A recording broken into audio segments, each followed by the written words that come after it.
ये आकाशवाणी जयपुर अजमेर है। अब आप सुनेंगे विधानसभा की कार्यवाही की साप्ताहिक समीक्षा। इसका आलेख तैयार किया है पत्रकार प्रकाश श्रीवास्तव ने और वाचन स्वर है शीला चावला का। राज्य विधानसभा में इस सप्ताह कभी हंगामा भी हुआ, वहीं विधायी कार्य भी निपटाए गए। पूरे सप्ताह विधानसभा में पेपर लीक, कानून व्यवस्था, अन्नपूर्णा फूड पैकेट योजना में भ्रष्टाचार, किसानों की कर्ज माफी समेत अनेक मुद्दों पर जोरदार हंगामा हुआ और विपक्ष ने वॉकआउट भी किया। भर्ती परीक्षाओं में पेपर लीक के दोषी को उम्र कैद तक की सजा, न्यूनतम आय गारंटी विधेयक, 129 साल पुराने जेल कानूनों को खत्म करने के लिए नए जेल विधेयक, संगठित अपराधियों को मृत्यु दंड तक की सजा के प्रावधान वाला विधेयक, मांग मनवाने के लिए शव रखकर प्रदर्शन करने वालों की सजा के लिए मृत शरीर का सम्मान विधेयक 2023 समेत अनेक विधेयक पारित किए गए। शुक्रवार को विधानसभा में राज्य मंत्री राजेंद्र गुढ़ा ने महिला सुरक्षा पर अपनी ही सरकार को घेरा।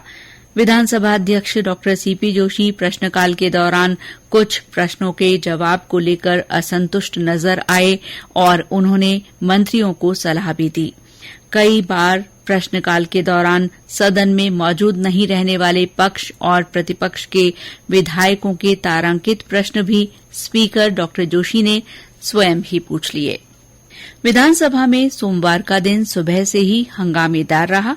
भाजपा और राष्ट्रीय लोकतांत्रिक पार्टी के सदस्यों ने सदन में स्थगन प्रस्ताव के जरिए कानून व्यवस्था का मुद्दा उठाकर वॉकआउट किया। प्रश्नकाल में स्पीकर डॉ जोशी और नेता प्रतिपक्ष राजेंद्र राठौड़ के बीच खाद्य सुरक्षा से जुड़े प्रश्न को लेकर बहस हुई।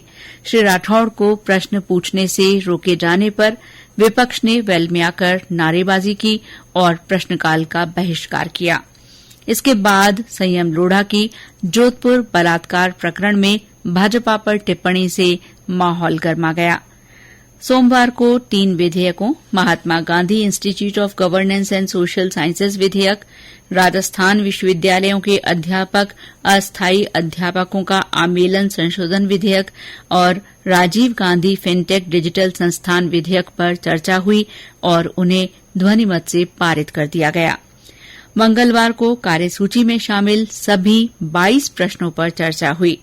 शून्यकाल में किसानों की कर्ज माफी को लेकर विपक्षी सदस्यों ने जोरदार हंगामा किया और वॉकआउट किया।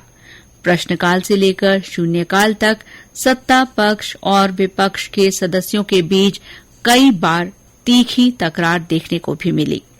स्पीकर डॉ जोशी हंगामा शांत करवाने के लिए सख्ती से पेश आए। नकल माफिया को उम्र कैद, न्यूनतम आय गारंटी वाले विधेयक सहित 8 विधेयक सदन में पेश किए गए। पक्ष विपक्ष के बीच लंबी चर्चा के बाद 2 विधेयक, राजस्थान कारागार 2023 विधेयक और राजस्थान संगठित अपराध का नियंत्रण विधेयक 2023 को पारित किया गया। अजमेर में भारतीय जनता युवा मोर्चा कार्यकर्ताओं पर लाठीचार्ज के मुद्दे पर शाम को विपक्ष ने जोरदार हंगामा करते हुए वॉकआउट किया। शून्यकाल में स्थगन प्रस्तावों के जरिए किसानों की कर्ज माफी का मुद्दा छाया रहा। इस दौरान भाजपा विधायकों ने जमकर हंगामा किया और सरकार के खिलाफ नारे भी लगाए।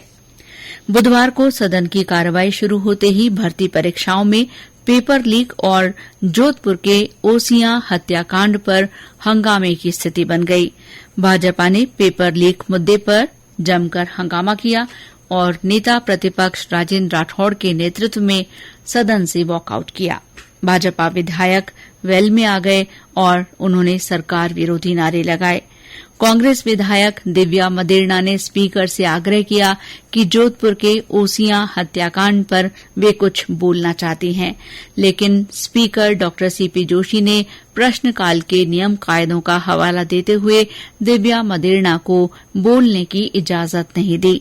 इस पर स्पीकर और विधायक दिव्या मदेरणा के बीच नोकझोंक भी हुई। शाम को नगरीय विकास मंत्री शांति धारीवाल ने इस हत्याकांड पर सरकार का जवाब पेश किया। इस दिन सदन में प्रश्नकाल के बाद भी पेपर लीक की गूंज रही।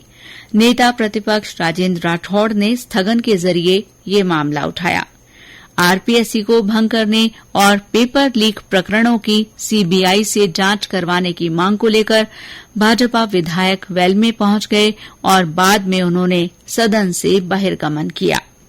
शून्यकाल में विधायकों ने अपने क्षेत्र के मुद्दों को उठाया।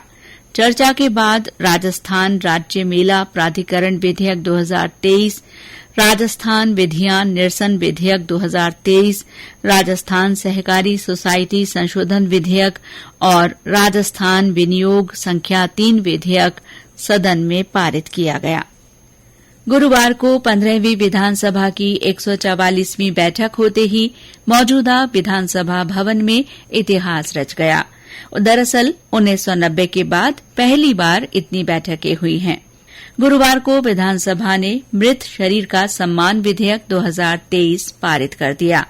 मांग मनवाने के लिए शव रखकर प्रदर्शन करने वालों को अब 6 महीने से लेकर 5 साल तक की सजा का इसमें प्रावधान किया गया है। पशु चिकित्सा और पशु विज्ञान विश्वविद्यालय जोबनेर विधेयक भी इसी दिन सदन में पारित किया गया, जिससे राजस्थान 2 पशु चिकित्सा विश्वविद्यालय स्थापित करने वाला देश का पहला राज्य बन गया। प्रश्नकाल में उस दिन पेट्रोल डीजल पर वैट कम करने को लेकर सत्ता पक्ष और विपक्ष में जमकर तकरार हुई। नगरीय विकास मंत्री शांति धारीवाल ने कहा कि वैट कम करने का कोई विचार नहीं है। उस दिन शून्यकाल में स्थगन प्रस्ताव के जरिए भाजपा विधायकों ने प्रदेश में बिजली कटौती, फ्यूल चार्ज में बढ़ोतरी और बिजली के बेतहाशा बिलों को लेकर सरकार को घेरा। विधायकों ने वेल में आकर नारे लगाए और सदन से बहिर्गमन किया। स्वास्थ्य मंत्री परसादी लाल मीणा ने मारवाड़ चिकित्सा विश्वविद्यालय विधेयक 2023 पर चर्चा के जवाब में कहा कि नए मेडिकल विश्वविद्यालय और नए मेडिकल कॉलेजों से प्रदेश में एमबीबीएस की सीटें 750 से बढ़कर 3230 हो जाएंगी। शुक्रवार को 2 नए कानून आम जन को न्यूनतम आय की गारंटी और भर्ती परीक्षाओं में पेपर लीक के दोषी को उम्र कैद तक की सजा देने वाले विधेयक को मंजूरी दी गई। शून्यकाल में अन्नपूर्णा फूड पैकेट योजना में भ्रष्टाचार का आरोप लगाते हुए भाजपा विधायकों ने वेल में आकर हंगामा किया और सदन का वॉकआउट किया। मणिपुर मामले को लेकर कांग्रेस सहित सरकार समर्थक विधायक पोस्टर लहराते हुए वेल में पहुंच गए।